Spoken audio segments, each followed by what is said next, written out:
What's up, everyone? Michael Massie here with Frontstretch.com. Today we're joined by the driver of the number 42 Young's Motorsports car, Leland Honeyman. How you doing today, man? I'm doing pretty good. We're surrounded by corn, just living the dream, and yeah, we're here in Iowa. You ever seen this much corn in your life? Probably not. No, I was here, 2 years ago, so that was the last time I seen all this corn. Gotcha. So first off, we'll lead off with a little bit of a fun question, but it could be a little serious. Have you been confused with Caden Honeycutt yet? I think once. I can't remember where it was, but I do remember the moment just a little bit. Someone did confuse me with Caden Honeycutt, but I think it was on a broadcast maybe. I can't remember, but yeah, that was the only time. Okay. Yeah, I feel like as time goes on, the two of you, as you come up through the ranks and all that, it's gonna happen more and more, right? Yeah. Okay, so tell me about your start in racing. How did you? I mean, you're just 19 years old now, right? When did you start out? I started out racing when I was 4 years old in off-road trophy trucks. It was kind of like a smaller form of a bigger trophy truck for kids.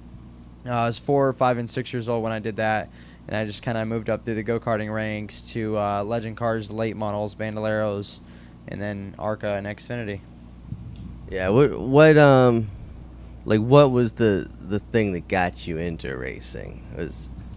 I would say more of my dad. He kind of, pulled the trigger on everything just for me getting in a race car. He was watching some TV one day and seen that these off-road trophy cars were on TV, and he looked them up on Google or whatever it was back in '09. But I don't know what it was, but he looked it up and found one for sale and bought one, and I was racing a couple weeks later.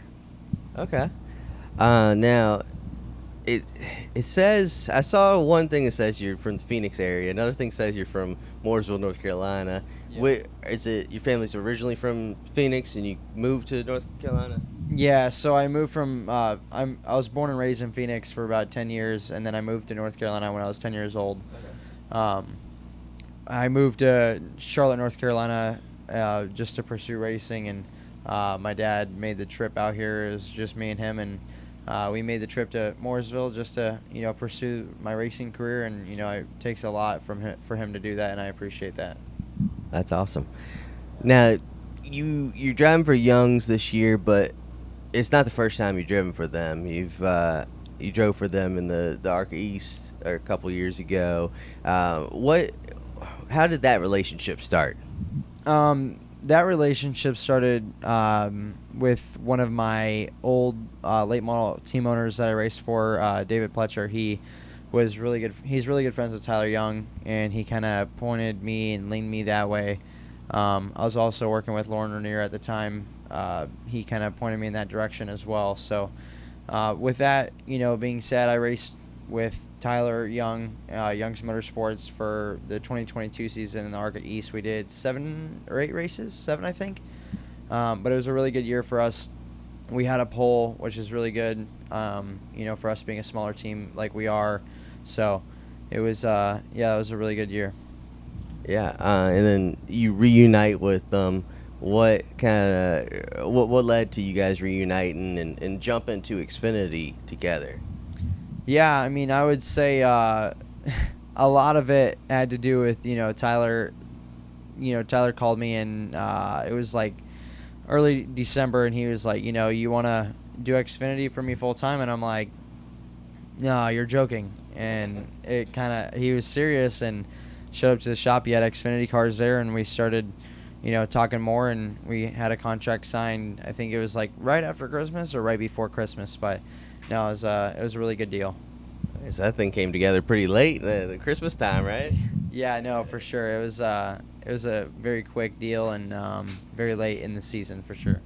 And what have the growing pains been like? Like you adjusting to being full time in the series, and this team never having fielded an Xfinity car before. What have the growing pains been like?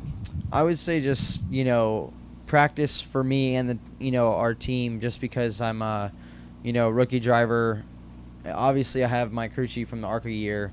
Andrew Abbott crew chief me in 2022 with the ARCA deal.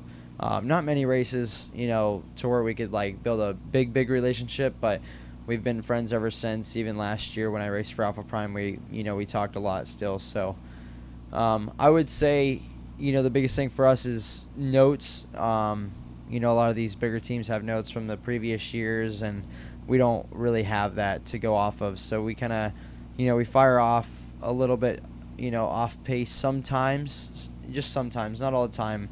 But, that's what it takes being a new team is, learning the track for me too. Like, I'm not saying it's just all, not having notes, but a lot of it is, me not being at these tracks and for the first time, So, like, we're going to go to New Hampshire next week, and it's going to be my first time there. And so we might, it's going to take a minute for me to learn the track. And, I don't know if we have a 20-minute practice or a 50-minute, but I probably think it's a 20-minute.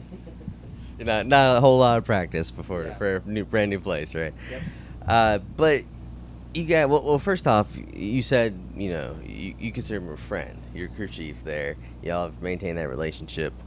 Why? What's the connection? Why have you two kind of clicked so well? Do you think?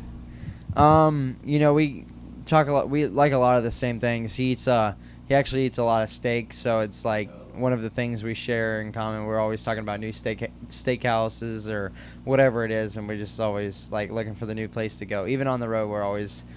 I would say me and him probably eat the best on the road out of the whole group, just because he's like, I want to eat steak, and those guys are like, oh, let's go somewhere quick and go back to the hotel or whatever. And me and him are like, yeah, let's go like to Chima or to Roost Chris, somewhere we like eating steak, so it's kind of what we've always shared, and we get along really well, and I really like working with Panda.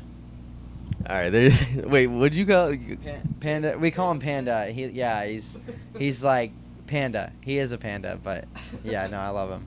Gotcha. Wasn't aware of that nickname, but here's the polarizing question, I guess, is how do you like your steak cooked? Medium, 100%. Medium? Okay. I can respect that. Yeah. I like a little medium rare. Get a little bit bloody, you know. But not totally bloody. But all right, so you start the year though. You had that run, I think it was like the 3rd to 6th race or something like that. It was 4 straight top 20s. Yeah. Kind of to start the year. How did that feel? Did it make you feel like you belong in the series, running that well against some of the teams kind of at this level? Yeah, no, I would say for sure. I feel like as I'm learning so much more every single week, it's definitely, I feel like it gets a little bit easier, but it's still harder just because you're trying to take in all the information that you're getting, from your spotter and your crew chief every single week, and at competition meetings talking about what you can do better, and then taking all that in.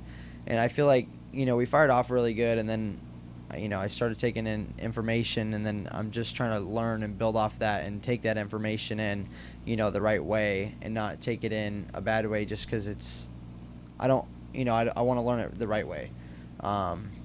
I don't want to learn 80% of it. I want to learn all of it, and use a little bit of what I know too, that I think is right, and add it to what I know. The information that I'm getting and what I know is the biggest thing for me this year. And the 4 or 5 whatever it is straight top 20s, that was a really good couple races for us, and we need to probably get back on track to keep doing that. But we've just had bad luck. Last week in Sonoma we lost powered steering, and then Portland we were running 11th, and I wheel hopped. I made a mistake myself on the last lap. We're running 11th, so it was the past couple weekends have been really, really good, but we just need to get back on a rhythm and keep digging. Okay, and then Talladega, you had that 4th place run. It looked like for a second you're about to win the thing. I think if the start finish line was where it's at Daytona and not down towards turn 1, maybe it's pretty close for the win there. Yeah. Did you think you had that thing won? I don't know. Like obviously I was starting on the front row. I've never done that in my entire, like, not my entire life, but like in the Xfinity Series. So it definitely was different for me. But other than that, I would say, learning the stuff that I learned after the race and what I could do better, and, back up to 35 and, get that run past Jesse was the biggest thing, from a learning experience, is I've never done that before. So, yeah, I mean, it was definitely a really, really good weekend for us as a team. So, yeah, it was a really good weekend. Okay.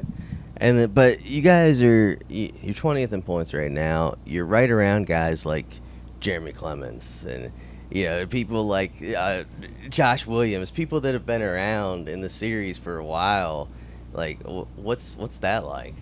Yeah, no, it's for sure. It's it's really cool to be around those guys, and I talk to Jeremy and Josh like every single week. So I would say we're pretty good buddies, off the track, and we're not super close. We talk at the track here and there, but they're always helping me with advice and tips and stuff. So especially Jeremy. Jeremy's always we're always parked next to each other. He's right next door to us right now. So yesterday we were talking. I'm like, how many starts do you have? Like 600? And we were just joking around, but I don't know. It's up there though. I think it's like almost 400 or something. So, for me being right behind him in points, and I think we were ahead of him for a little bit there, and we just had some rough patches throughout the weekend and such. But no, I think if we get back on a rhythm and whatnot, I think we could be better than 20th. I think we can really do it.